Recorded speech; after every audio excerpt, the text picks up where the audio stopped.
Hey guys, tonight we're stepping into a heat wave. No, not the one simmering outside your bedroom window right now.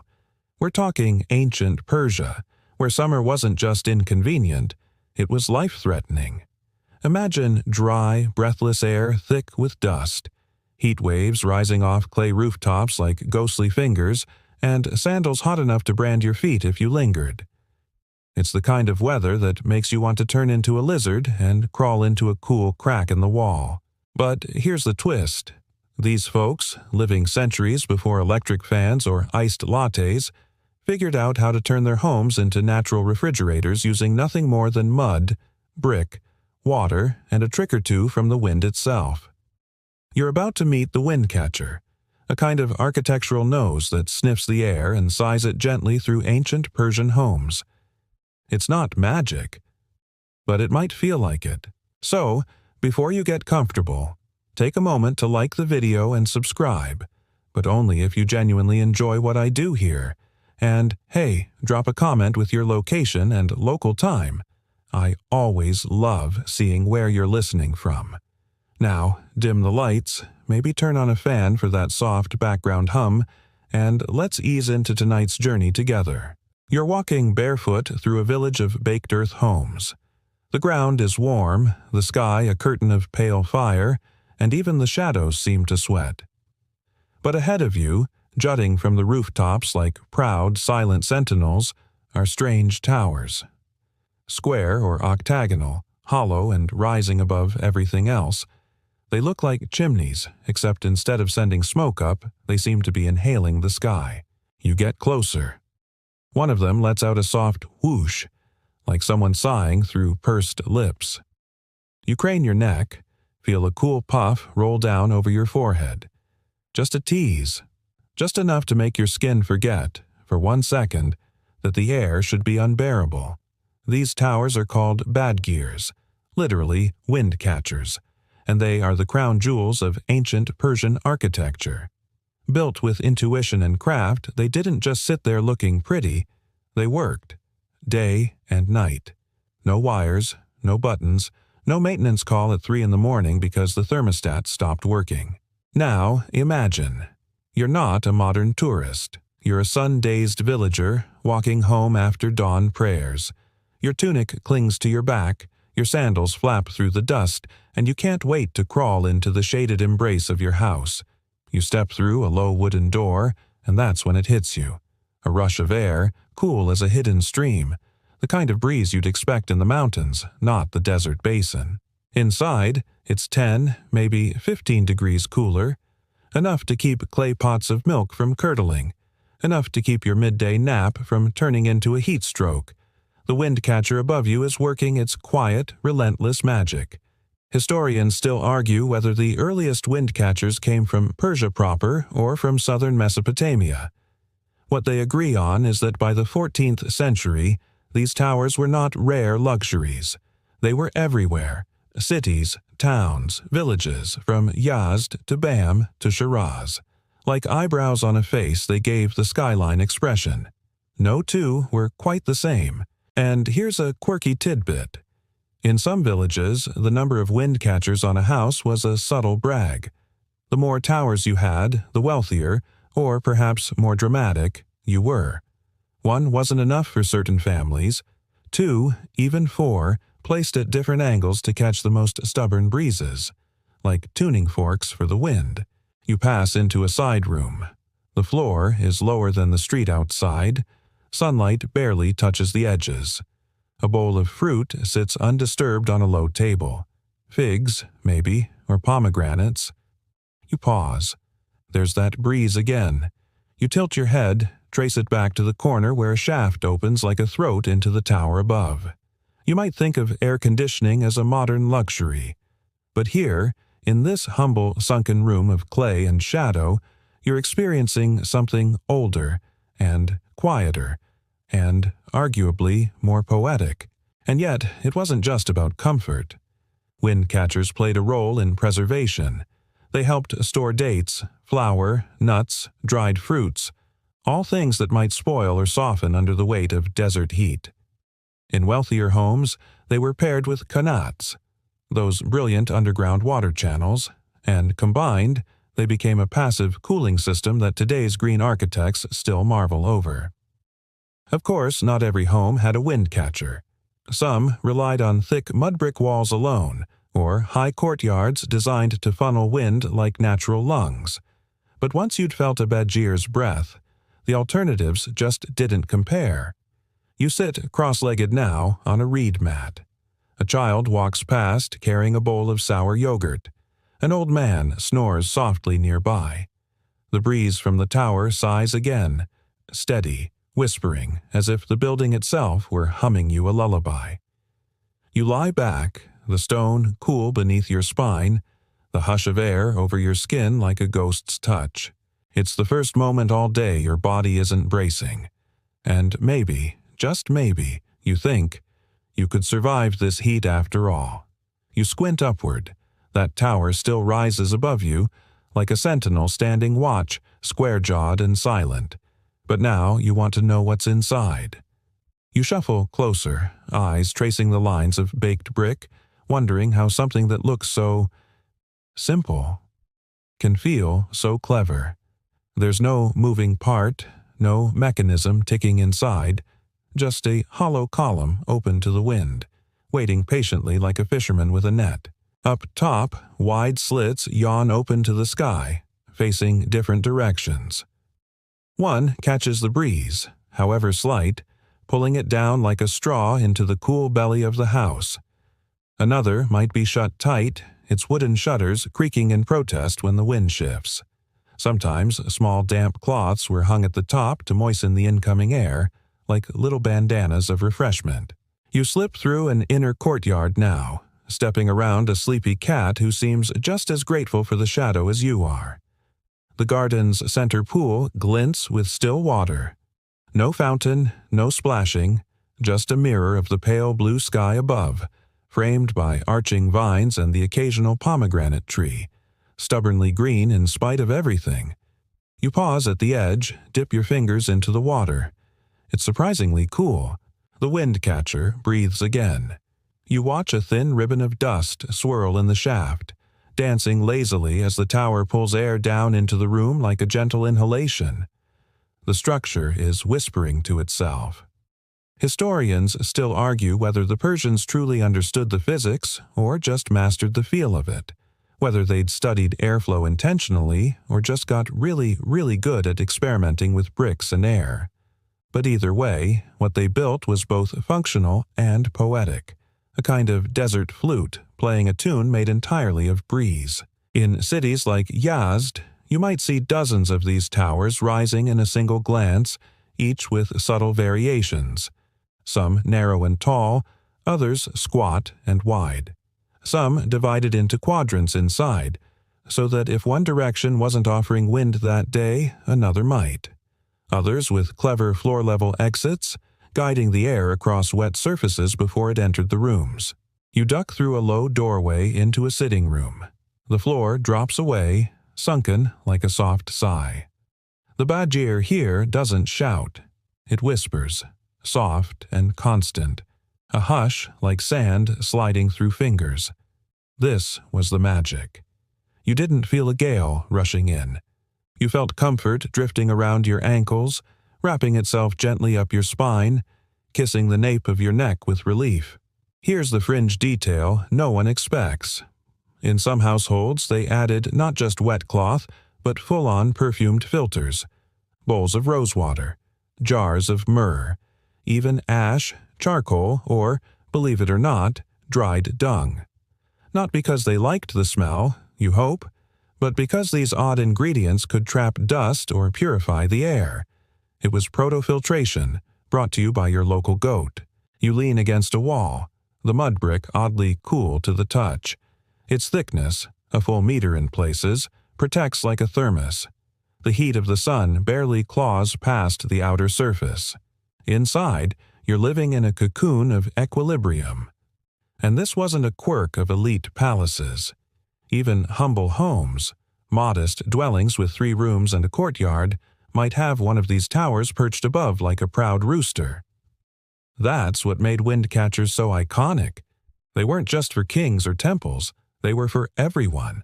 Persian architecture democratized the breeze. Now, imagine being a builder. The tower isn't a prefab kit you haul up with scaffolding. You're stacking bricks by hand, each angled with intention.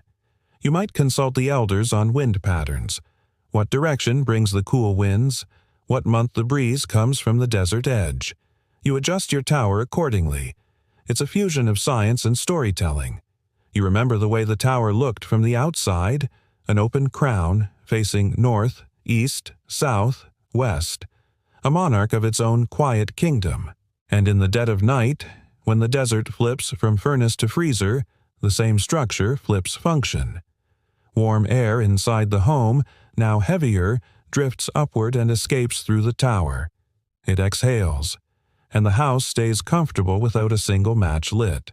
It's not just a wind catcher, it's a temperature whisperer. You pull up a reed cushion near a wall niche, where jars of pickled garlic rest in the cool shadows. A lazy fly circles a melon slice on the table.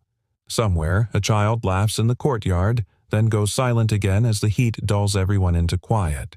You feel the breath of the house around you, that same hush from the tower. You don't notice it most of the time, just as you don't notice your own breathing until you're reminded. But it's always there, slow, steady, unbothered by modern urgency. And even now, centuries later, these towers stand. In Yazd, in Kashan, in forgotten ruins beneath the sand. Some are broken, their bricks crumbled like biscuit edges. Others still work, rebuilt by enthusiasts, restored by architects who marvel at a world where air moved without wires. The wind blows, and your home answers, not with a roar, but a hum. You shift your weight as the afternoon deepens, the light turning that golden, slanty color that seems to melt onto the mud brick. The wind catcher above your head exhales softly, and now you're curious. Not just about the tower, but about the mind behind it. Who came up with this? Who looked at an empty square shaft and thought, what if I made this the soul of the house? You wander through time, back through centuries of sand and ink, where ancient engineers drafted dreams in sunlit courtyards and scribbled equations in margins beside their poetry. In Persian tradition, practicality and beauty were never enemies. They were cousins who shared dessert and argued about music. Take, for instance, the builders of the Achaemenid Empire. Those same minds who mapped cities with the same precision they brewed tea. Though most surviving wind catchers are post-Islamic in origin, there's evidence of rudimentary ventilation techniques going back further. Clay tablets hint at designs for directing airflow into underground food storage rooms. Not towers yet, but the DNA was there. The beginnings of an idea, that you didn't have to fight the desert. You could just trick it into cooperating. Historians still argue whether the first true wind catchers, those elegant towers with directional slits and internal partitions, emerged in Persia proper, or whether they evolved concurrently in ancient Egypt or even the Indus Valley. It's a windy debate, pun entirely intended. Some claim the credit belongs to the city of Yazd in Iran, where wind catchers became architectural identity, like church steeples in a European village. Others point to coastal Bahrain, where simpler versions were built to funnel sea breezes into fishing huts. The truth is probably somewhere between a gust and a whisper, cultures borrowing, testing, and reimagining the breeze. But Persia was where it became art. You run your fingers along a brick in the courtyard wall. It's old, not centuries, but it feels it, just like the techniques used to place it. No cement, just careful interlocking, mud mortar, and time. These buildings were built to breathe. Now imagine being a traveler arriving in Yazd in, say, the 11th century. You come from a northern land, lush, green, damp, and suddenly you're walking into a city that should be unbearable. It's nestled against desert ranges, dry as ancient parchment. But the moment you pass under an arched gate, you feel it, that strange, serene coolness. Not icy, not artificial, but welcoming. It's the Windcatchers, dozens of them, like hands raised toward the sun, each catching a slightly different breeze. And the buildings below, some made of sun-dried adobe, others glazed with bright tiles, seemed to hum with quiet gratitude. You might meet a merchant who, with a casual wave, explains how it all works, how in the heat of day the tower faces the prevailing wind, pulling fresh air downward, how at night the process reverses. You nod as if you understand, but really you're thinking, why don't we have these at home? The genius isn't just in the Windcatcher itself, it's in the way it integrates. The tower connects to underground qanats, those ancient Persian water channels that flow beneath the city like invisible lifelines. The air is drawn across those cool, moist tunnels before entering the home, dropping the temperature several degrees in the process. Fringe detail alert. In some elite homes, the badgear was connected to a Shabastan, an underground chamber used for sleeping in summer. Picture a stone-walled cellar, cool and dark, with just enough air drifting in from the tower to keep it breathable. You, lying on a woven mat, listening to the faint trickle of water nearby. Possibly the most luxurious form of survival in pre-electricity history. And this wasn't accidental.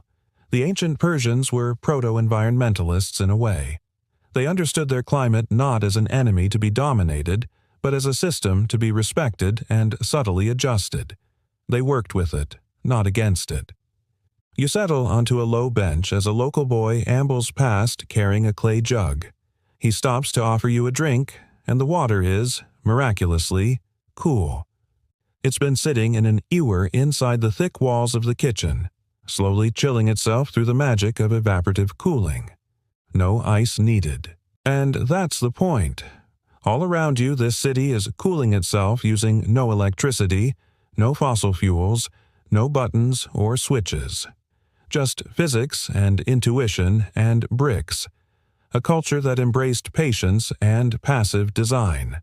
Historians have traced Windcatchers not just in Iran, but stretching east into Pakistan, west into Egypt, and south into the Arabian Peninsula. They vary in shape, in height, in the materials used, but the principles are shockingly similar. Some scholars argue this suggests a shared ancient knowledge network, trade routes of ideas that rode camels just as often as silks or spices. Others counter that this was simply parallel evolution. When you live in an oven long enough, you start inventing chimneys that suck the heat away. Either way, the fact remains. Long before the air conditioner came along with its noisy fans and humming coils, the Windcatcher was already playing jazz with the atmosphere. The sun has dropped a little lower now, casting longer shadows across the tiled floor. A gentle breeze kisses the back of your neck. You tilt your face up toward the shaft, eyes closed. The Windcatcher isn't just a clever idea, it's a philosophy. Coolness not as a commodity, but as a gift gently coaxed from the world around you. And in that stillness, you hear it again, the hush of wind passing through walls, of old ideas still at work, of bricks that learned how to listen. You stretch your legs and lean back against the plastered wall, where the breeze from the Windcatcher keeps the surface cool like river stone. The relief from the desert sun is not just physical, it's almost emotional. You can't help but imagine what daily life looked like for the people who lived and breathed this architecture. What does a day feel like in a house designed to talk to the wind? It begins with dawn, as the sky brightens with that dusty gold unique to desert sunrises. You hear the soft clang of a copper kettle and the gentle sweep of a broom across tile.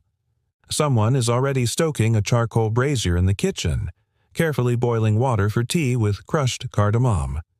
The fragrance wafts through the air, carried, not blown, by that same quiet stream of breeze that will guide your entire day. In ancient Yazd, mornings were sacred.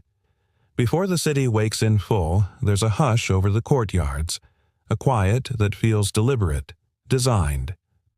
Homes are built around a central open-air square where the Windcatcher spills into shadowed corridors, making even the earliest moments of movement feel like a ritual. Inside the walls, families move without urgency. You might sit cross-legged beside a low table, dipping fresh flatbread into clotted cream and honey, all while cool air wraps around your ankles. The Badger hasn't just cooled the room, it's slowed time. And you, predictably, start thinking, could I just stay here? Mainstream historians agree that these spaces weren't just utilitarian, they were deeply intentional. Windcatchers were a physical extension of how the Persians thought about comfort, privacy, even divinity. The idea of ta'arruf, the culture of gracious hosting and politeness, extended into the very shape of the rooms. To create comfort for others was a kind of spiritual obligation. But here's where things get quirky. In some homes, windcatchers weren't just used to cool people. They were used to cool food. Wealthier families sometimes had built-in niches in the wall, near the base of the air shaft, where they could store perishables. Sort of like a prehistoric fridge that just happens to have stucco molding. Yogurt chilled by the wind. Anyone? You wander into a kitchen with just such a niche. You run your hand along the edges, rounded, smooth by time and fingers. In some versions, historians have found evidence of wet cloth or even bundles of aromatic herbs placed here. Not just for freshness, but for scent. These were cooling systems and natural diffusers in one. There's an elderly woman slicing fruit on a stone countertop, humming a tune that's probably older than the building. She doesn't notice you, but the image stays with you. The rhythm of her work, the natural flow of air around her. It's not luxury, it's just sensibility, which in today's world of over-engineered appliances and smart home nonsense feels wildly refreshing. As the day heats up, the importance of the Badger becomes even more apparent. The temperature outside is climbing toward 40 degrees, but inside, you're walking barefoot across ceramic tiles without flinching. That's not magic. It's air physics. Windcatchers are especially good at exploiting differences in pressure. If there's no breeze, the structure can create one. Hot air rises and escapes through the tower's shaft, pulling cooler air up from lower levels. Some designs even had adjustable panels to control this movement manually, like a dial for the sky. Historians still argue whether these systems were universally understood by their users or whether they simply followed tradition without grasping the mechanics. Either way, the result was the same: comfort without combustion. In more elaborate homes, the Windcatcher would serve multiple rooms. Internal walls might have cutouts near the ceiling to allow cross-ventilation, ensuring that every space, whether public or private, received a whisper of airflow. You pass through one such room now, running your fingers along the carved wood latticework that lets light in but keeps heat out. And here's another fringe tidbit. In some buildings, Windcatchers were deliberately aligned with gardens or courtyards containing water features. The logic? As the air moved over a pool or small fountain, it picked up moisture before continuing into the home. Not only did this cool the air further, but it also created a sensory experience. Imagine catching the faint smell of jasmine and wet stone in every breath. You sit for a while beside one such pool, letting your feet dangle in. The trickling sound is hypnotic. Somewhere above, the Windcatcher hums like a throat clearing softly every now and then. Not interrupting, just reminding you it's there. Watching, breathing. At some point, a local boy offers you a melon slice.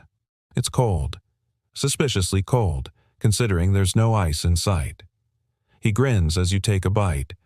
The sweetness is enough to forgive the mystery. When you ask how it's kept cool, he shrugs. The wind does it. As if it's the most natural thing in the world. Because for him, it is. You pause to consider that in this world, the sun is not the enemy. The heat is not a nuisance. They are part of a system, balanced, understood, and even appreciated. Where modern life screams back at nature with compressors and refrigerants, these ancient homes whisper. They seduce the breeze into doing the heavy lifting. And suddenly you realize there are no fans, no buzzing, no air filters clogging with lint. Just the silence of adobe walls, high ceilings and one beautifully patient invention standing guard like a sentry on the roof. The day is far from over, but for a moment, time has thickened. You close your eyes and let the desert breathe through brick and wood and wind. In this place, even the architecture seems to know the value of a good nap. The light has shifted again, deeper now, warmer, a more golden sort of gold. Shadows stretch like cats across the tiled floor, and the air carries the faintest trace of cumin, maybe dried rose petals. You shift slightly in your seat, letting the cross-draft from the Windcatcher skim your cheek. It's subtle, almost imperceptible, like a breath someone means to hold but lets out anyway. Still, it's enough. Just enough. You make your way through the house, barefoot still, because why would you put shoes on when the tile feels like river pebbles in the shade? One room gives way to another, each shaped with intention, and always that light, diffused, refracted, slowed. Ancient Persians weren't just managing temperature with these homes. They were choreographing the sun. Window niches sit deep in the thick walls, recessed and covered with colored glass or intricate wood lattice. The sunlight filters through, not in harsh beams but in softened swaths of blue and amber. You pause in one of these rooms, where the shadows dance lazily across a faded carpet. The scent of the fibers is oddly comforting. Wool, dust, time. The Persians called this play of light and shadow painting. It's not just a design feature, it's an aesthetic philosophy. A room isn't fully dressed unless it knows how to receive the day in slow motion. You sit quietly and watch the walls change hue with the hour. It's better than Netflix.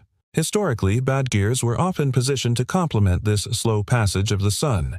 You'll find some that are oriented due north, channeling prevailing winds. Others are placed more eccentrically, aligned not with science but tradition, perhaps tracing an ancestor's favorite breeze.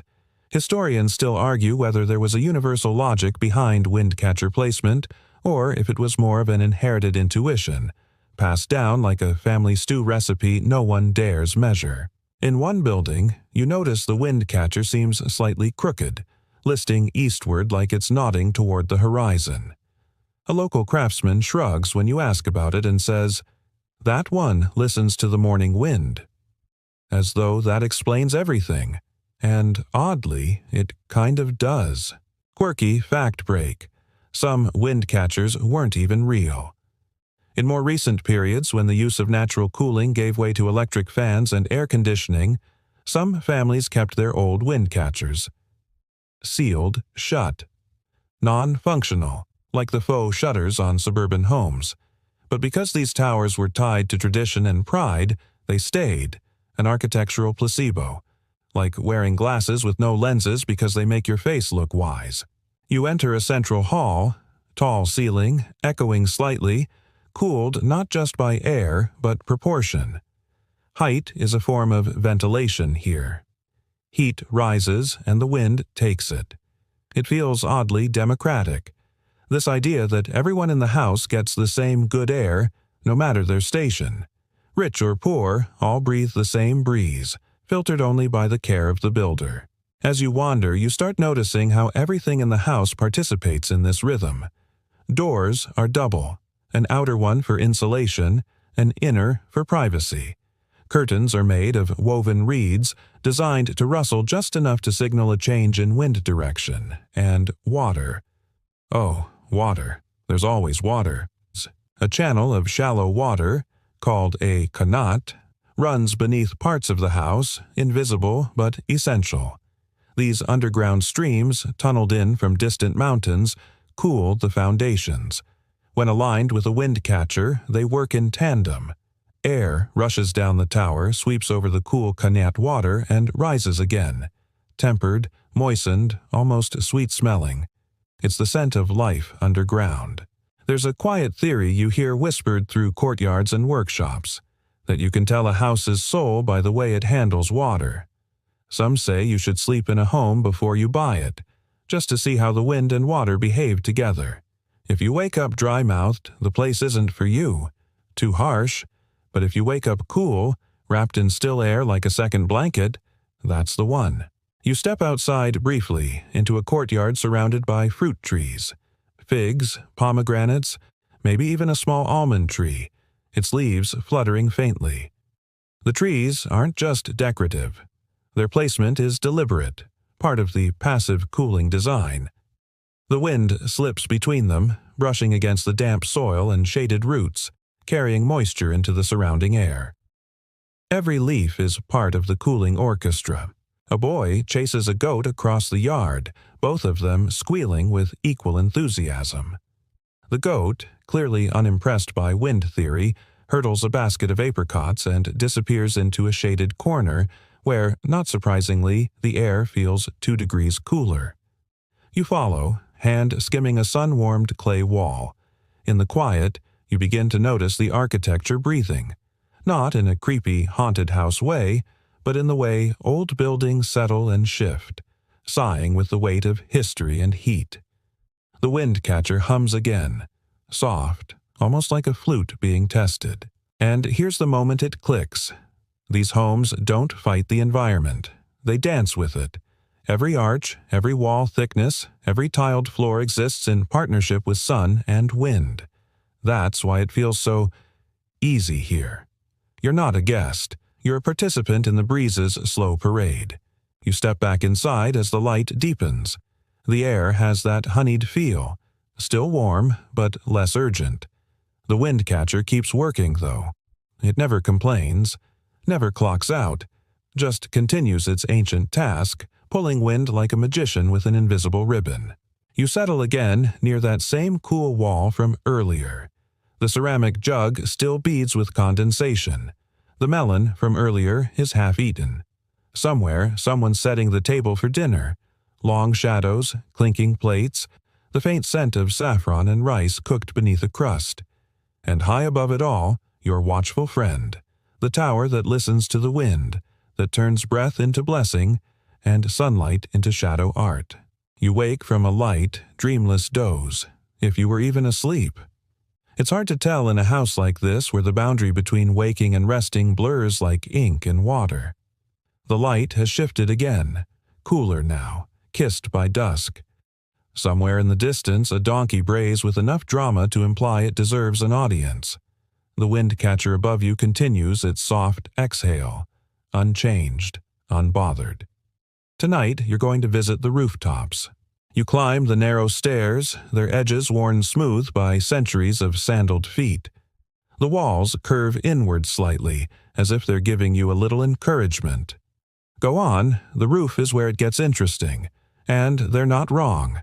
You emerge into the open air. The sun hovers low over the horizon like it's trying to sneak out unnoticed. The sky is a watercolored gradient of faded rose, apricot, and dusty lavender. You squint, and far in the distance, other rooftops shimmer. But the thing that catches your eye, literally, are the Windcatchers. Dozens of them, some square, some hexagonal, a few oddly octagonal as if geometry had a day off. They rise above the homes like ship sails frozen mid-billow. From up here, the city feels quieter, more sacred. It's not a place of errands and arguments now. It's a sanctuary of air. Every tower is tuned to its own invisible music, catching breezes like notes on an ancient scale. You notice that not all Windcatchers are created equal. Some are squat and square, designed perhaps for wide gusts.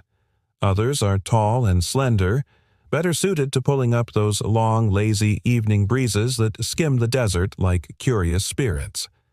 Historians still argue whether specific shapes correlated with class or region. Some insist taller towers were signs of wealth. Others suggest the design was more personal, less about flaunting power and more about catching the perfect nap draft. Either way, you're standing in a city of passive technology, powered not by wires, but wisdom. You crouch near one of the taller towers. There's a slit in the wall, just wide enough to look through. Inside, a series of angled panels redirects the wind downward into the house. Some have small water channels just below, placed with such precision that you wonder if an engineer was also a poet. Others include hanging textiles that shift and flutter, signaling airflow like a house flag.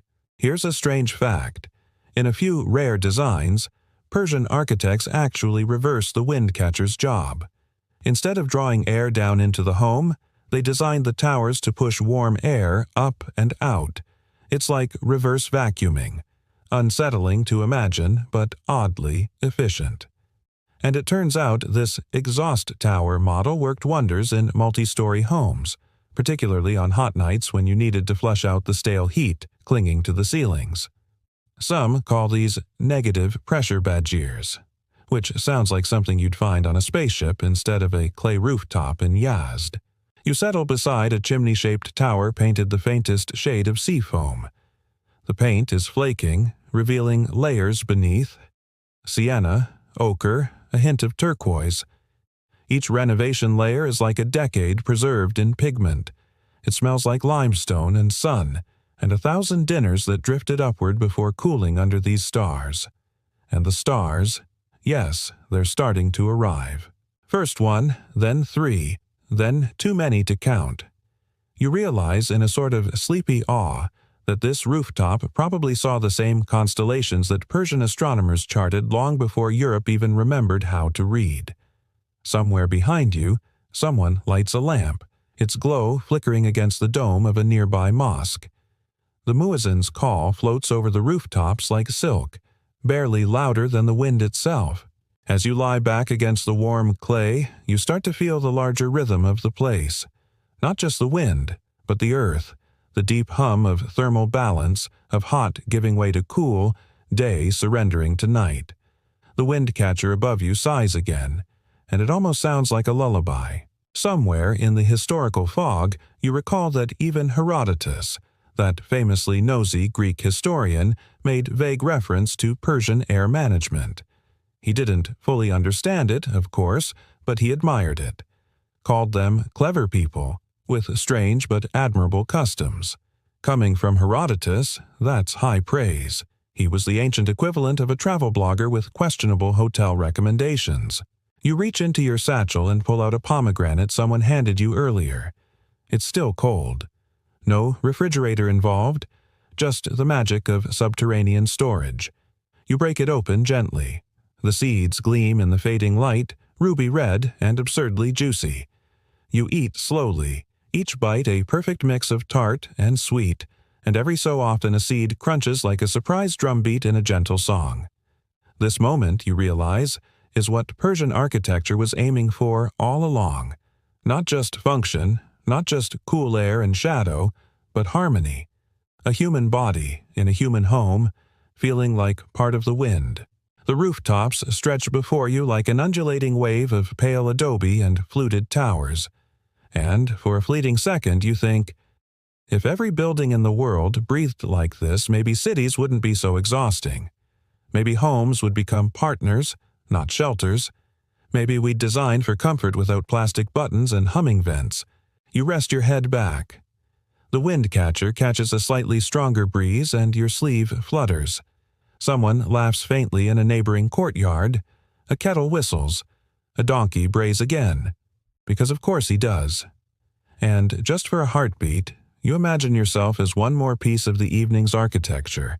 Quiet, warm, and exactly where you're supposed to be. The next morning doesn't exactly arrive with a bang. It seeps in, pale and honey-colored, through the latticework of your window. You stir just as the breeze from the windcatcher shifts slightly, now tinged with the earthy scent of warm clay and distant bread ovens. Somewhere, a rooster gives a half-hearted attempt at crowing, as if he too had a long night spent gazing at rooftops and eating chilled pomegranate seeds. You blink, stretch, and decide to descend. Outside, the neighborhood is already moving, but in that hushed, early way, sandals scuffing along stone alleys, copper pans clinking, water pitchers tipping into waiting jars. You step into the shade, passing walls that glow with that unnameable Persian shade of sun-baked beige, somewhere between almond milk and old parchment. Your destination is an architectural marvel hiding in plain sight beneath your very feet. The qanat. Qanats, you quickly learn, are less like wells and more like whispering underground rivers. They begin high in the mountains, where snowmelt or spring water is carefully funneled into gently sloping tunnels that travel underground, sometimes for dozens of kilometers, all the way down to desert cities like this one. Here's the wild part. These qanats are often completely invisible from the surface, except for the occasional ventilation shaft that dots the land like a series of odd, perfectly placed potholes. They deliver water passively, silently, perpetually. No pumps, no electricity, just gravity and geometry doing their slow, stubborn magic. And at the end of this system, guess where that water often ends up? Yup, inside those windcatchers. Some homes even built small, shallow pools at the base of their badgirs, letting the breeze skim across the water before entering the living spaces. This added not just a cooling effect, but a delightful humidity that made the desert air feel less like sandpaper and more like silk. Historians still argue whether these windcatcher pools were primarily functional or had spiritual significance. Some inscriptions suggest they represented an earthly paradise, a reflection of Zoroastrian reverence for water as a sacred element. Others think they were just very stylish ways to beat the heat, which, honestly, is fair. If you can stay cool and look mystical while doing it, why not? You kneel near one of these ancient qanat openings. A breeze, surprisingly chilly, rises from within. It smells clean. Not sterile clean like a hospital, but deep clean, like glacier melt filtered through centuries of stone and stubbornness. You lower a small tin cup into the pool. The water that meets your lips is shockingly cold, almost theatrical. No ice cubes required. One fringe tidbit that always surprises travelers: there were once underground windcatchers. Yes. In certain homes or caravanserais, the airflow from above would be directed downward into qanat chambers, where it would swirl around, pick up cool moisture, and then be funneled back up into the home. It's like the world's slowest and most sustainable air conditioning system, designed by a culture that understood both the desert and human nature. Imagine explaining that at a modern architecture conference. Our HVAC design draws on subterranean aquifers and passive draft control from 500 BCE. The audience would nod politely while Googling badgir under the table. But back here in this sleepy Persian courtyard, no one's Googling anything. They're tending vines, sipping tea, checking the consistency of yogurt with a practiced finger. A boy on the rooftop next door tosses a small cloth kite into the wind. The badgir above his home catches the same current and funnels it downward, rustling the leaves of a fig tree that's grown unexpectedly tall for its shallow pot. You lean back against a sun-warmed wall. Your cup of water beads with condensation, and you can't help but marvel at how deeply intertwined everything is here. Wind, water, clay, shadow. This isn't architecture, it's choreography, a slow, deliberate dance between natural elements and human need. Even the way homes are laid out is deliberate. Streets are narrow, not because city planners were bad at math, but because narrow alleys mean more shade, more channeling of airflow, and less surface for the sun to bully. Roofs are flat, not pitched, so you can sleep on them at night, and windcatchers are positioned not just for form, but for where the prevailing wind actually moves. Not where you wish it did. Where it does. It's a humbling kind of design, really.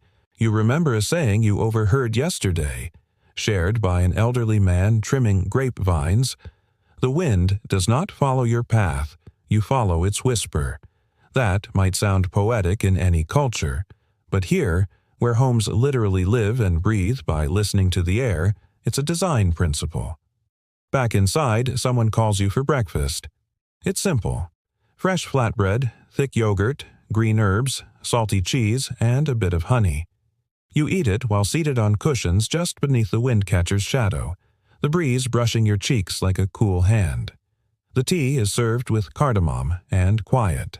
You take a sip, and the warmth of the tea contrasts delightfully with the chill of the air drifting in from the badgir. You can't help but laugh quietly. This house is playing with you, giving you temperature like texture, like seasoning. A cat saunters past, gives you a once-over, and promptly flops down right in the patch of sunlight by the pool. Clearly, it knows the best real estate in the room. As the day rises higher, you understand now how the Windcatcher isn't just a tool. It's a companion, a partner in comfort, a patient, invisible butler adjusting the atmosphere on your behalf.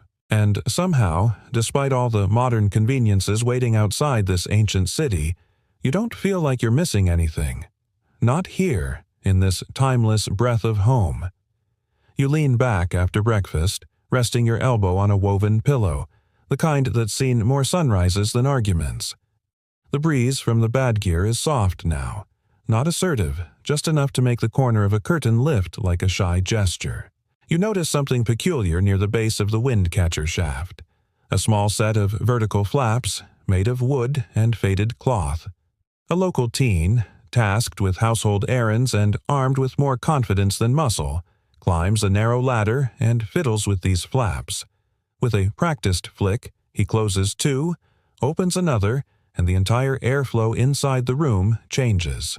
Cooler, swifter, more direct. That's when it clicks.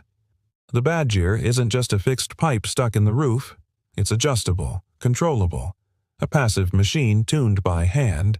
Historians still argue whether these early ventilation valves were widespread innovations or clever local adaptations. Some suggest the cloth-covered flaps might be a relatively recent addition, perhaps from the Safavid period, when Windcatcher design became more ornate and individualized. Others insist similar control methods date back to the Achaemenids, citing architectural parallels found in Persepolis. Whatever the truth, you're witnessing something magnificent. Climate control without buttons, batteries, or beeping LED panels. Just intuition, timing, and wood that knows which way the wind blows.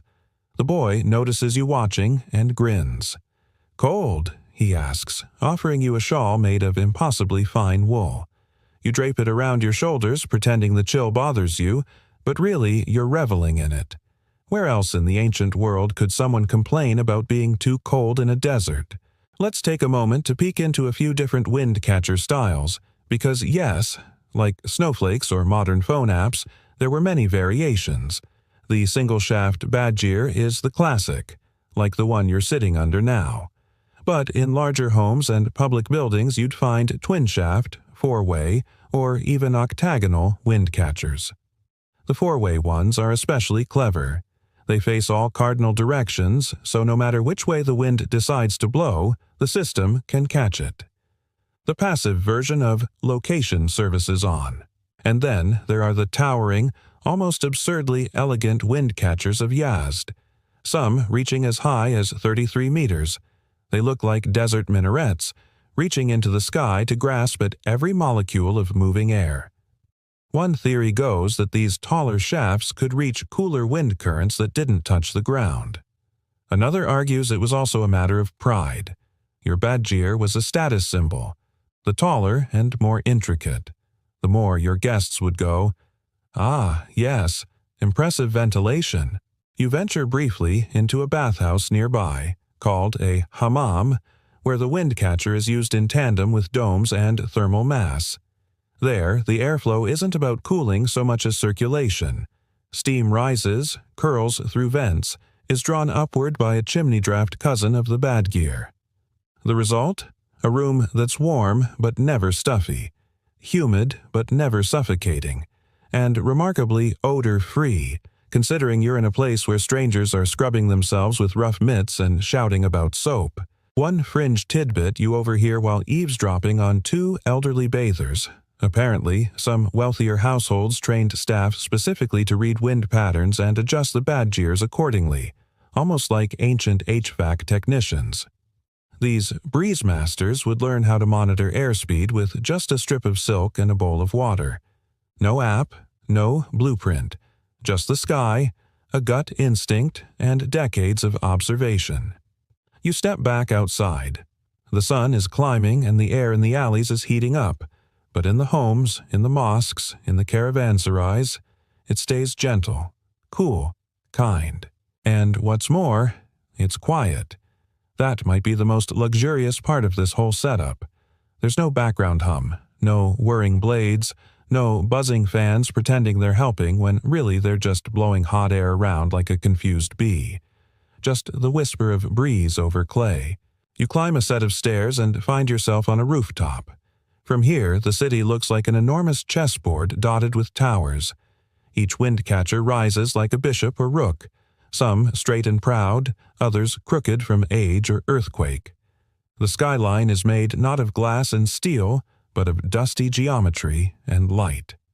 A boy runs past you flying a kite, laughing into the wind. The kite climbs, then falters. He turns, adjusting his angle, not with frustration, but with the same easy confidence as someone adjusting a badgier flap. Here, everyone listens to the air. They grow up knowing it. Suddenly, you understand. These structures aren't just technology. They're culture. Windcatchers aren't something tacked onto buildings. They are the buildings. A home without one feels incomplete, like a piano without keys. You sit down, cross-legged, right beneath the mouth of a massive four-way badger. It looks down at you like an old friend. You look back and think, you don't even know where your home's air vents are, do you? The breeze picks up again, and in it you hear faint noises. Not voices exactly, but the shuffle of centuries. Sandals, stories, silks snapping on rooftop lines, a quiet that hums with presence. And you think, maybe history doesn't move forward like a wind tunnel. Maybe it loops, rises, and returns, like a draft in a cleverly designed shaft, always circling back to the places that remembered how to listen. You let your hand rest on the warm clay rooftop, fingers tracing the faint cracks like a lazy river across a desert map. Down below, an older man sits with a half-finished bowl of barley stew, gesturing animatedly with a spoon at a neighbor as they argue about sheep prices. Or maybe wind direction. It's hard to tell, but you can't help smiling, because now you get it. Wind is currency here. Wind is life. But now it's time to peer inside the homes themselves, the rooms made livable by the quiet genius of the windcatchers. You descend a narrow stairwell and slip back into the inner courtyard of a modest Persian house, where the floor plan seems oddly symmetrical. Rooms in perfect balance around a central garden, doors aligned. Not a single architectural element feels random. That's by design. You walk into a main sitting chamber. Thick walls, small windows, and at the far end, a vertical shaft descending from the badger like a cathedral of cool air. The floor beneath it is slightly sunken. A basin carved from stone sits there, filled with still water. This, you're told, is part of the Kanat cooling trick. When the air tumbles down the windcatcher, it's first funneled across this tiny pool of water. Evaporative Cooling 101, Ancient Edition. Historians still argue whether these indoor basins were used primarily for cooling, or if they were ritual features too, maybe a spot to wash before prayer, or a status symbol showing your home was well supplied with water. But one thing's for sure, you feel it the second you step in. The temperature drops. Not drastically, but just enough to be noticed. Enough to matter. In one corner of the room sits a low writing desk, its legs stubby, its surface ink-stained. You imagine a scribe, hunched over parchment, grateful for the draft that keeps the sweat from dripping onto important contracts about goat trades or wedding dowries. The wind here doesn't rush. It glides, like it knows its audience is trying to write neat lines in Arabic script, not chase tumbleweeds. And look closer. Many homes have additional features to help windcatchers work more efficiently. Like the tailor, a narrow, open-air porch usually located on the second floor. It captures breezes and funnels them toward the badger's intake. Or the Shabastan, a semi-subterranean room used during the hottest nights. Imagine sleeping underground, lulled by whispering air, with the badger and kanat above and below you forming a natural air conditioning sandwich. A delicious, silent, sand-baked sandwich. You remember the boy from earlier, the breeze adjuster. You see now that his role isn't just clever, it's vital. The positioning of windows, doors, vents, all of it can amplify or hinder the airflow. Open the wrong door, and you kill the breeze. Close it, and the room becomes a vacuum chamber of perfect coolness. It's like tuning a giant wooden flute that plays only one note. Ah. One homeowner invites you to sit beside the water basin. He pours a glass of rosewater-scented syrup over shaved ice made from snow stored in a yakhchal, a dome-shaped ice house nearby. And, yes, your brain almost short-circuits. Wait, they had refrigerators? Sort of. The yakhchal is another feat of passive cooling. Ice harvested in winter, kept solid through the summer thanks to ingenious ventilation and insulation. You sip, grateful and slightly confused about everything you thought you knew about the past. This isn't just survival, it's comfort. This is design so refined you could sell it on Etsy with some faux gold calligraphy and a linen diffuser for $89.99. Outside, you pass another house. This one's Windcatcher is crooked, tilted slightly west, likely adjusted centuries ago to account for shifting wind patterns. Or maybe the builder just had a flair for asymmetry. Either way, it still works. A fringe tale passed down in the neighborhood says it once saved an entire household from heat stroke during a freak heat wave, while other homes floundered in suffocating stillness. Could be myth, could be exaggerated pride. But you can't argue with results. You climb into another Shabastan, this one used as a sleeping chamber for extended families. Cushions, low cots, lanterns, every inch optimized for quiet airflow. One elderly woman hums as she folds blankets, gesturing for you to lie down and rest a moment.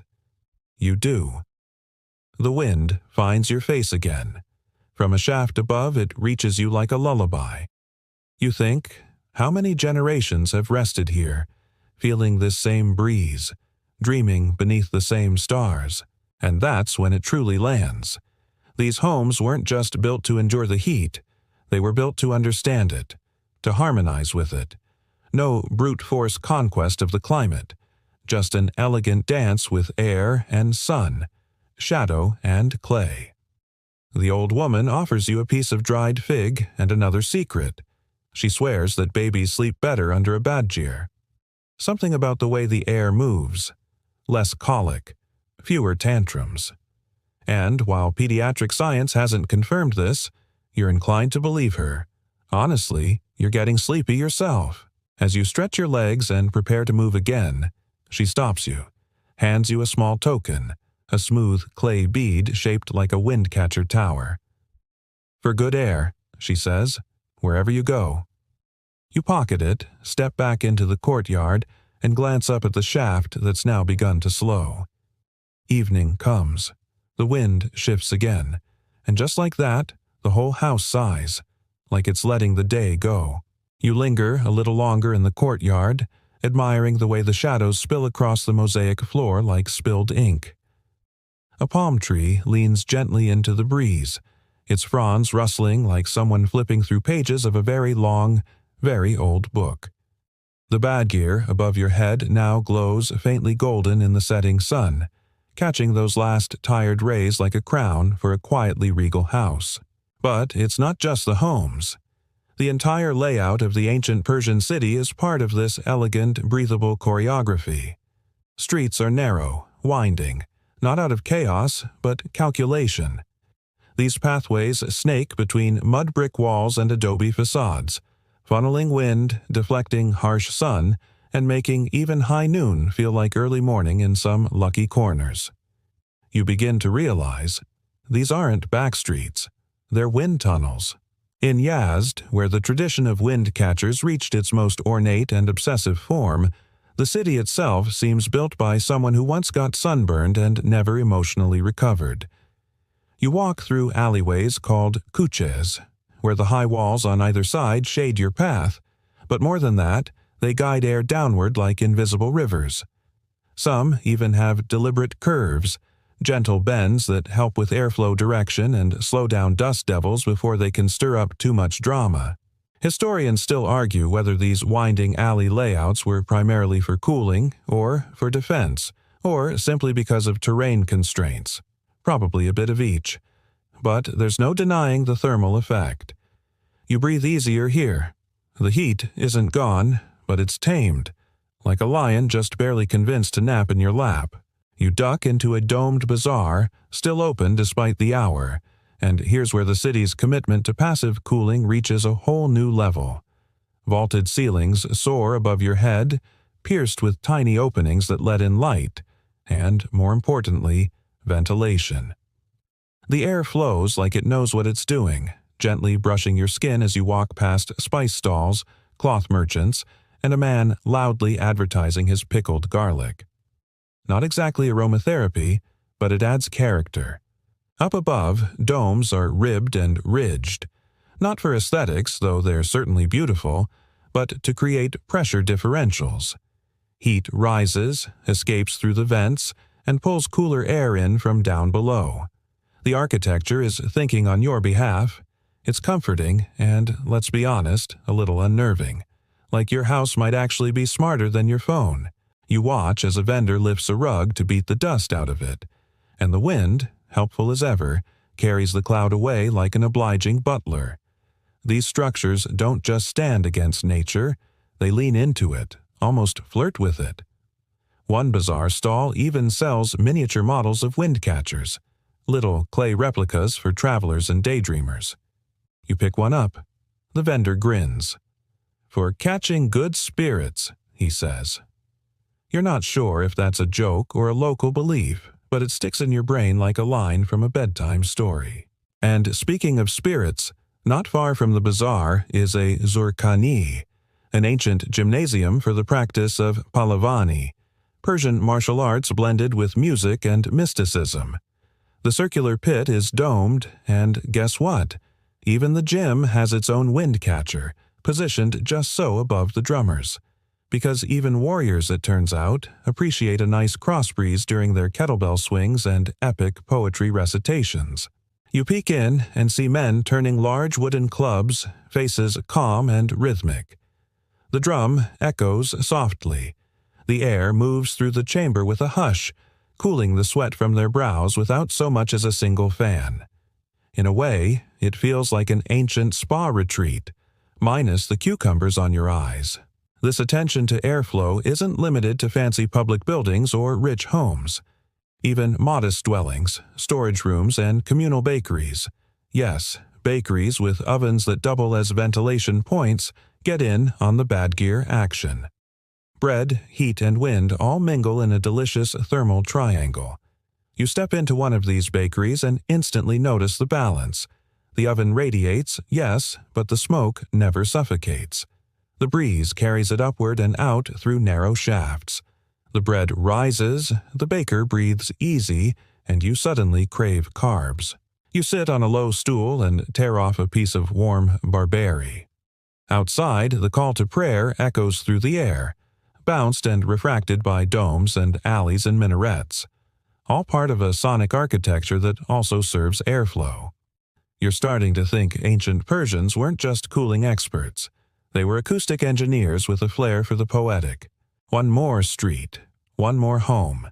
This one has a triple-vented windcatcher, rare, complex, and rumored to be inspired by a nobleman who couldn't sleep unless the breeze came from exactly the southeast.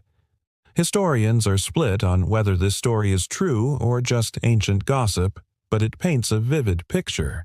Of privilege, yes, but also of how tuned in these people were to the slightest nuance in air. A boy runs past with a kite shaped like a windcatcher. You follow it with your eyes as it dips and rises, caught in the same breath that cools the city. For a moment, it feels like the whole town is breathing together. Domes, alleys, homes, hearts, and so are you. You follow the kite until it disappears beyond a row of mud brick homes, each topped with its own windcatcher like a field of architectural periscopes. By now, the sun has retreated, but the heat still lingers like an overstayed guest. You feel it on your skin, in the soles of your sandals, in the walls that have absorbed every golden ray like lazy thermal batteries. And yet, miraculously, you're not uncomfortable. Just warm, in a way that makes the idea of sleep feel like it's beginning to stretch itself inside your bones. You pass a qanat, a long, ancient underground channel, whispering its cool secrets just beneath your feet. You can hear the faint gurgle of water moving beneath a stone vent hole, the same sound someone may have heard in this exact spot 1,000 years ago. The air wafting up is damp, surprisingly fresh. The system is beautifully simple. Vertical shafts dug into sloped tunnels, bringing groundwater from far-off mountain sources to cities and villages in the desert. No pumps, no pipes, just gravity and ingenuity. Now, here's where it gets cool, literally. Some of these qanats are paired with windcatchers, creating one of the oldest known forms of air conditioning. A bajir draws in air from above, channels it down toward the subterranean tunnel, where the passing breeze brushes across the cold water and returns upward, refreshed, rehydrated, and utterly delightful. You walk past the mouth of one such house, and it feels like a genie just exhaled in your direction. Historians still argue whether this fusion of windcatchers and qanats was deliberate engineering or a happy accident discovered by observant builders. Either way, once someone noticed, it became a feature in elite homes, bathhouses, and cold storage pantries. Yes, Persians had ancient refrigerators. Kind of. These were called yakchals, massive domed structures with subterranean chambers that stored ice cut from mountains in winter. They often stood near qanats and were sometimes assisted by, you guessed it, windcatchers. You approach a yakchal now, its conical form rising silently out of the desert like the tip of some buried spaceship. The dome is pale and cracked, its surface coated in special mortar that resists heat. The entrance is small, stoop-worthy, and the air that spills from within makes your neck hairs sit up politely. You imagine an attendant stepping inside centuries ago, lantern in hand, to retrieve a tray of sorbet for some privileged sultan, cooled with mountain snow and flavored with saffron, and suddenly you're jealous of a dessert that hasn't existed in a millennium. You wander through the outer courtyard of a nearby bathhouse, another space deeply tied to these systems. Public baths weren't just for washing, they were social centers, intellectual hubs, sometimes political meeting points. And, like the rest of the city, they were designed to dance with airflow and temperature, not wrestle it. Windcatchers often hovered above hot rooms to whisk steam away, while cool air channels passed underneath marble floors, offering a gentle thermal contrast for bathers moving from the caldarium to the frigidarium. It's strange, but the deeper you go into the architecture of this civilization, the more it feels like stepping into a body. The qanat is the bloodstream, the windcatcher a set of lungs, the domes, maybe a protective skull, and the heat, not an enemy, but more like metabolism, managed, transformed, tamed. A sudden breeze passes through a narrow alley as you turn a corner, and the scent of jasmine and distant grilled eggplant flits past your nose. That's the other thing. These cooling systems didn't just transport air. They carried smells. Not always good ones, true, but tonight at least, the wind seems generous. You smile, half expecting to catch the scent of ancient rosewater perfume or the ink of some freshly copied scroll. In a quiet garden, you find a resting spot under a canopy of grapevines. This was once part of a scholar's home, they say. Someone who wrote obsessively about airflow, celestial alignment, and the moods of camels. Not necessarily in that order. The small domed pavilion here still uses a modest windcatcher. As you sit beneath it, the wind flows past your ears with a hush so constant it begins to blur with your own breathing. Nearby is a wall of glazed tiles, deep turquoise, still vibrant despite centuries of sun and dust. They shimmer slightly in the breeze, catching lamplight, and something about the color feels cooling even when touched only by your eyes. Color psychology is nothing new, you realize. Ancient Persians used blues, whites, and pale yellows with intention, not just because they were pretty, but because they softened the mood, soothed the heat, played little tricks on your perception of space and temperature.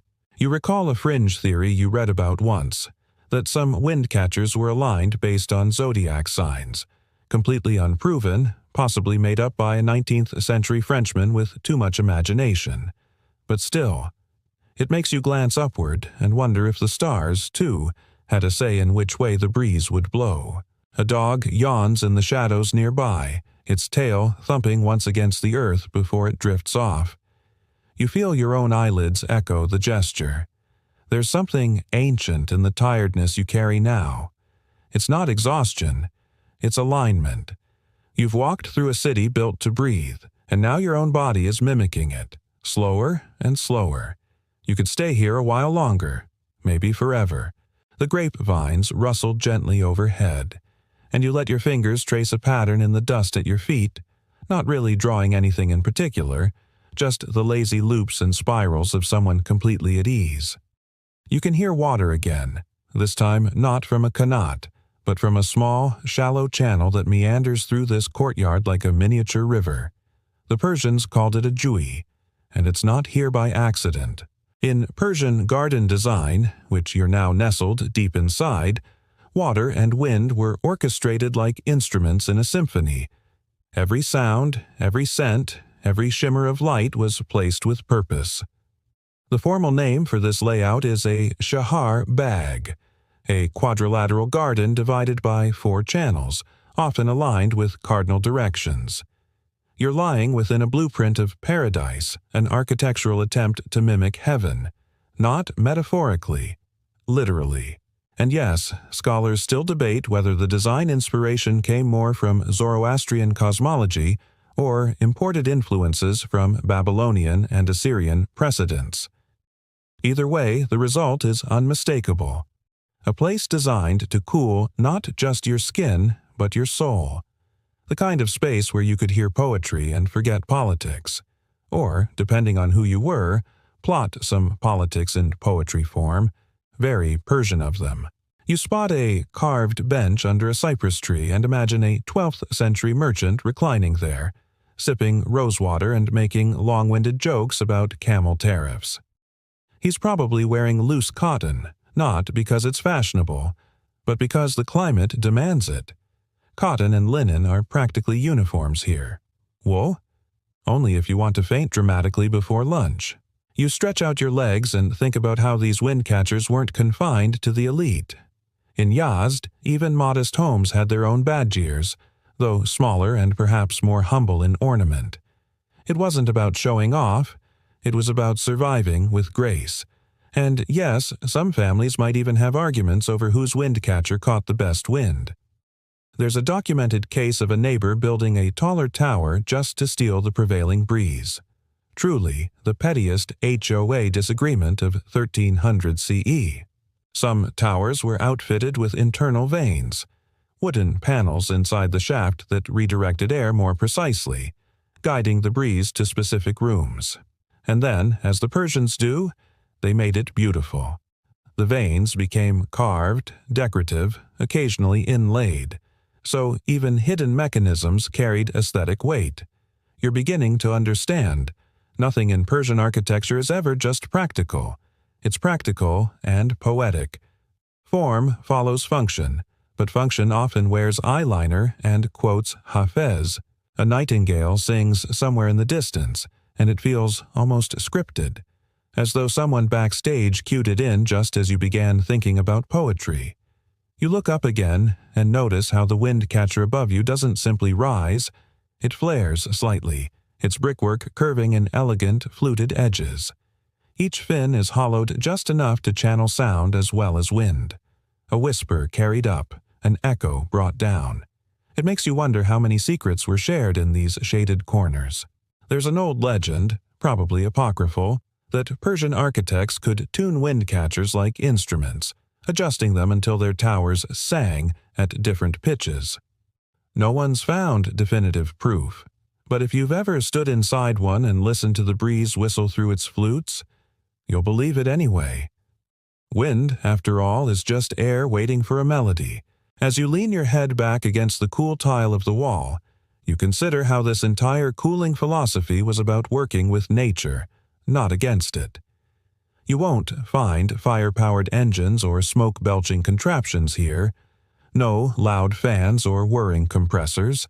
Just brick, breeze, water, and wit. And a deep trust in the desert's rhythms. There's a slow moral to it all, one that's easy to miss in our age of quick fixes and instant cool. Ancient Persians didn't conquer the climate. They courted it, danced with it, made deals with it over long, thoughtful summers. They didn't force the desert to submit. They taught it to sing.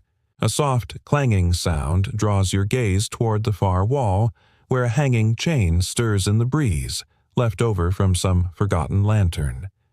It taps against the stone at uneven intervals, a kind of irregular heartbeat for the courtyard. You think about how many lifetimes have passed through here. Traders, poets, housewives, scholars, maybe even a cat or two with deep philosophical opinions.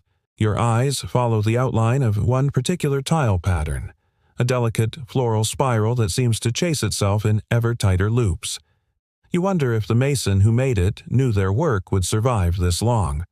Probably not. Or maybe they did and shrugged it off.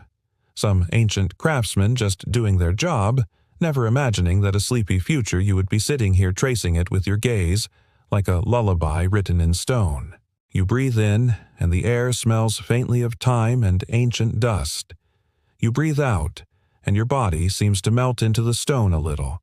The Windcatcher hums above you, never pausing, never dramatic, just doing its quiet, noble task, turning air into comfort, turning desert into home. You shift your weight slightly and feel the coolness of the stone seep into your skin, as if the earth itself is offering you a nap. The air above you dips and sways again, just the gentlest pressure shift, the faintest ripple of desert breeze rerouted through a windcatcher's careful throat. Let's walk back inside. You step through the arched doorway again and re-enter the interior of a traditional Persian home. You pass by another domed ceiling, this one adorned with remnants of paint, faded blues and ochres swirling into calligraphic motifs, like clouds swirling around sacred verse. This is where geometry and theology blur. No faces, no figures, just infinity, hand-painted on plaster. And tucked within the space below that dome is a curious architectural feature, a small, shallow pool, a house. At first glance it seems decorative, just a pleasant place to cool your feet. But oh no, in the Persian heat, this little body of water was a workhorse. It caught the descending air from the bad gear, chilled it further as it passed over the surface, and then let it rise gently again. You can almost imagine the molecules doing a choreographed little ballet. Down the tower, across the water, up into the dome, then softly spiraling into the living spaces. Historians still argue whether the placement of houses followed any sort of astrological alignment, or if that's just a modern overread. But the effect, unmistakable. Air conditioning with ambiance, HVAC with vibes. You pause to let your fingers skim the surface. The water is slightly cool even now, and that, you realize, is a quiet miracle. There's no electric pump, no filter, just gravity and design and the whisper of time. You suspect if you stayed still long enough, the house might begin to breathe in sync with you. Or maybe it already has.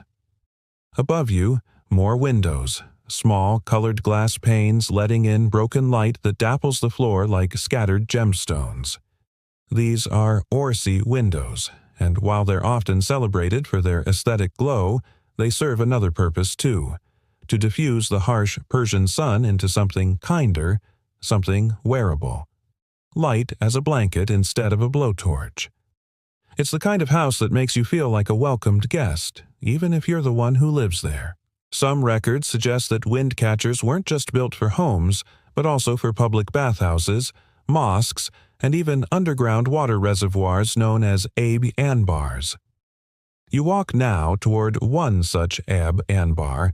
Its walls are thick, comically so, like a fortress built to imprison temperature itself. You descend the steps slowly, spiraling downward, and with every step, the air cools. It's not metaphor. You actually feel it. A sudden shift, almost eerie. It's like entering a cellar or a time capsule, or maybe both. And right there, rising up in the center of the chamber, is the trunk of another Windcatcher. You crane your neck. From this angle, it's just a slit in the stone high above, the bottom opening of a shaft that has seen centuries of airflow. Once upon a time, it would have kept this stored water drinkable for entire neighborhoods. And some say, though it's debated, that certain towers were tuned differently for summer versus winter. Seasonal architecture. As if your house wore different moods like outfits. Standing here, you marvel at how the entire Persian architectural system was a layered approach to thermal wellness. Start with thick walls of adobe brick, great insulation. Add narrow alleys to reduce sun exposure. Position the Windcatcher to capture dominant breezes. Include a house for extra cooling. Drop a dome in for air circulation. And just for good measure, line the floors with rugs so you never have to touch the scorched stone barefoot. It's not one trick. It's a whole symphony.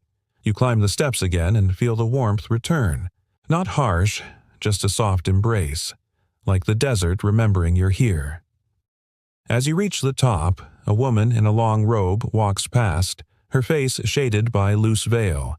She's carrying something wrapped in a damp cloth. Bread, probably.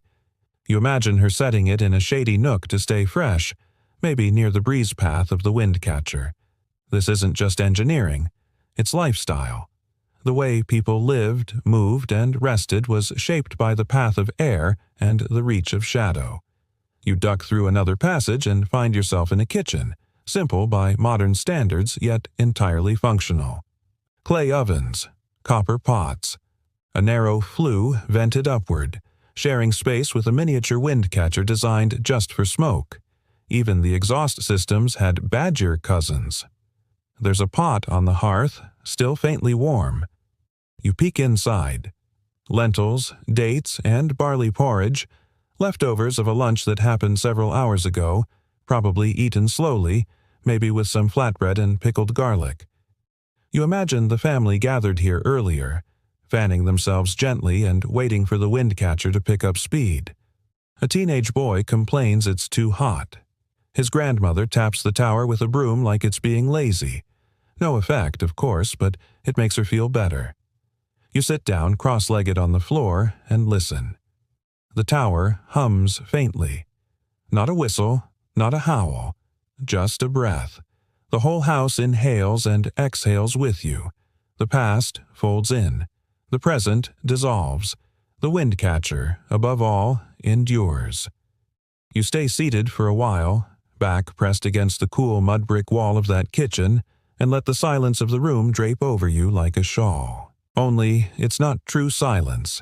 There's the soft patter of wind somewhere above, a distant coo of pigeons nesting under roof tiles, and the subtle creak of timber expanding in the heat. The house is never entirely still. It fidgets in place, alive in its own sleepy way. And it's not just houses either. Entire cities in ancient Persia were shaped by the logic of wind and water. You walk now along a street in the city of Yazd, a place where the art of the Windcatcher reached full expression. Badgirs line the skyline like inverted chimneys, rising from rooftops in mismatched clusters, each one tall and slender, pointing skyward as if competing to catch the best breeze. It's oddly charming, like a whole city trying to sniff the wind. You pause at a corner and glance upward. Some of the towers have single vents, others 4. A few have been patched with newer plaster, their edges not quite symmetrical, as if the craftsman knew that airflow didn't care about perfect geometry. Function over form, but somehow the result is still beautiful. Each Badgir is a unique fingerprint in mud and brick.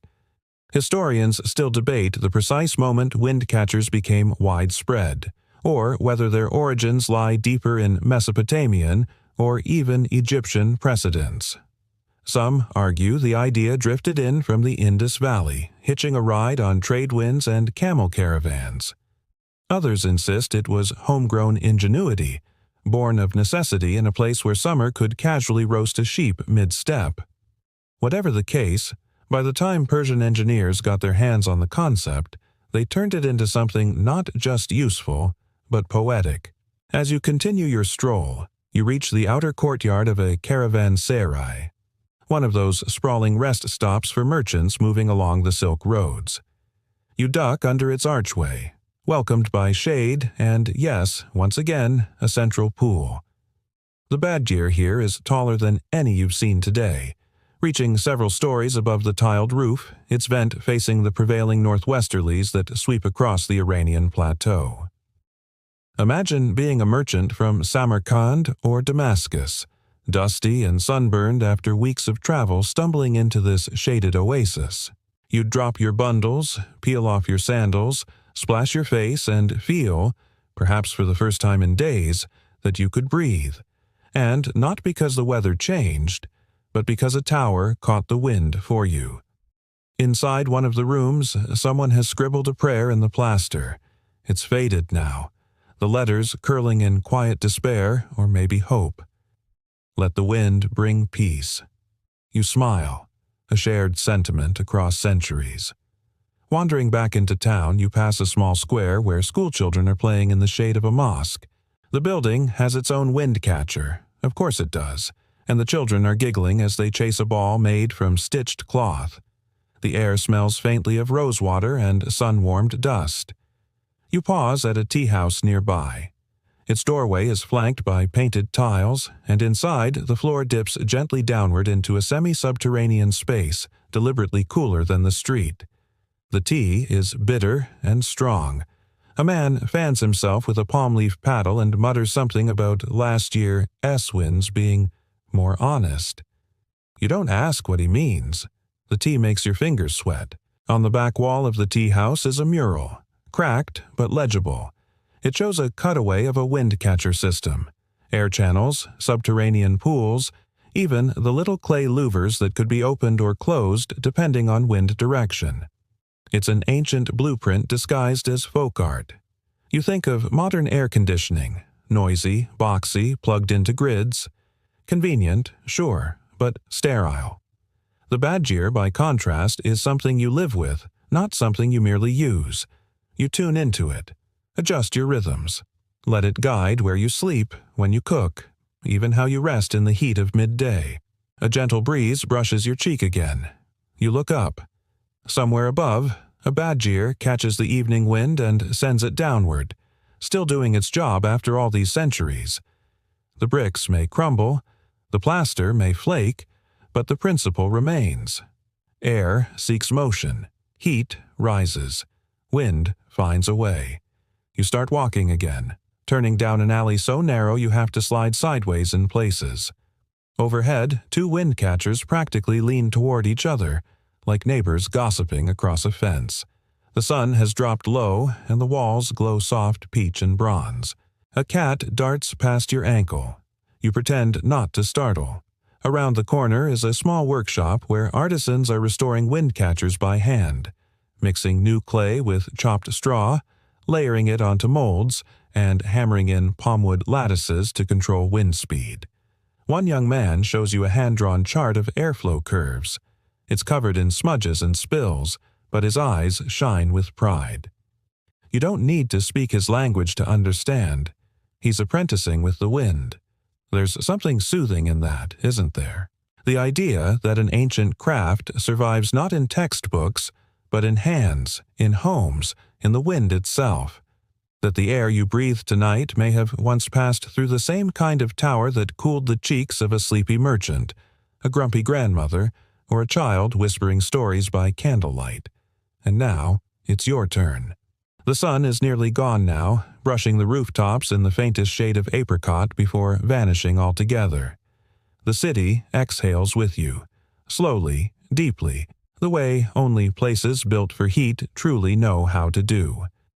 You stand in the doorway of an old zarkuna, a type of subterranean water reservoir, its domed roof punctuated with vents and its main shaft lined with steps that vanish into the cool dark.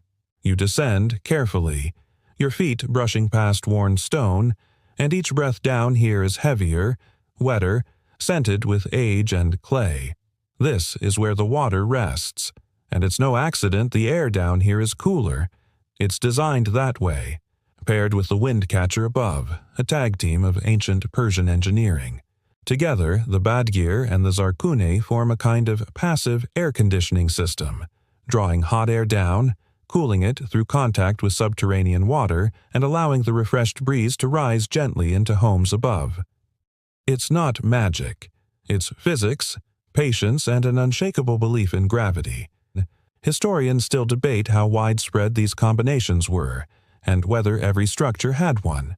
Some argue that they were luxury features, reserved for wealthy homes and religious buildings. Others suggest they were common, especially in places like Yazd or Kashan, where summers were less of a season and more of a lifestyle hazard. Still deeper into the chamber, the temperature drops further. The walls are slick with condensation, and you can hear the slow drip, drip of water seeping from the Qanat system, the underground aqueducts that once delivered fresh water from distant mountain springs. The Qanats are another marvel, dug by hand, lined with stone, and sloped just enough to guide water without wasting its pressure. Some of them are still in use. Others lie dormant, waiting for a drier world to remember them. You place your hand on the wall, and it's cold. Not cool, cold. A shock in a desert country, like finding snow beneath your bed. It's a quiet reminder that, when paired with Windcatchers, even the most hostile environments could become home. You climb back up, slowly, emerging into evening air just as lamps flicker on across the rooftops. They aren't electric, most of them, just oil or small gas flames, protected from the wind by clay housings. You walk past houses with low wooden doors, some so small you have to duck, others grand and arched like they expect royalty to stop by. But all of them, rich or humble, have one thing in common. They've learned to listen to the breeze. The wind is a character in this story, sometimes aloof, sometimes playful, always just out of reach. In summer, it is precious. In winter, it's blocked. In spring, it dances with jasmine and orange blossoms. And in the fall, it carries dust from half a continent away. You sit beneath a Windcatcher one final time, its silhouette jagged against the navy sky. Stars blink overhead, though many are hidden behind wind-blown clouds. The tower creaks, settles, and then, there it is again, that gentle hush of wind finding its way downward, passing through the chambers like a ghost slipping under a door. And here is a quirky fact that might make you smile as you drift closer to sleep. Some Windcatchers were said to whisper. Not voices exactly, but vibrations. Tiny resonances created when wind passed over the wooden slats just right, like a flute or an ocarina, but enormous. People used to say that if you listened closely you could hear the ancestors breathing. Whether that's true or not, it's a nice thought. You rest your head against the wall and close your eyes. Tomorrow, these towers will rise again with the dawn. Their shadows will fall long and narrow across sand and stone. Children will play beneath them. Cats will climb them. Pigeons will nest in their cracks. And the wind, lazy, tireless wind, will keep slipping through. They've stood for centuries. They'll likely stand for centuries more. Unless, of course, someone decides to bulldoze them in favor of something with more chrome and fewer metaphors. But for now, the Windcatchers hold their ground. They are the quiet sentinels of comfort. They don't demand electricity. They don't buzz or blink. They wait, they breathe, and they cool. You shift a little, letting your back settle against the old bricks. The plaster smells faintly of salt. A dog barks in the distance, then thinks better of it. Somewhere, someone pours a final cup of tea. And you? You let the night wrap around you like a silk shawl, rustling just slightly with the breath of a 1,000-year-old breeze. Word count, 1065. Wind down, 300 words. So now, as the stars shimmer a little brighter and the breeze outside softens to a sleepy whisper, let yourself settle into the hush. The wind has done its part. The towers have stood their watch, and you've wandered far tonight, from scorching rooftops to subterranean wells, from dry deserts to cool chambers shaped by nothing more than clever angles and ancient patience. Let the rhythms of old Persia echo gently in your mind, the slow creak of carved wooden shutters, the drip of water into stone basins, the rise and fall of air through hand-built towers. These things were not made in haste. They were designed to outlast urgency, to cradle time instead of racing it. Let your breath slow too. Inhale through your nose, quietly. Exhale through parted lips, like the sigh of a breeze passing through a narrow vent. Again and again. No need to think, no need to move. The night will carry you now. Let the walls of your room feel cooler, as if a secret badger were hidden just above, channeling forgotten air down over you. Let the ceiling stretch into desert sky, the sheets soften into warm stone, the pillow curve like a tiled rooftop. No need to say goodnight. The Windcatchers never do. They simply go on breathing. End of script. Sweet dreams.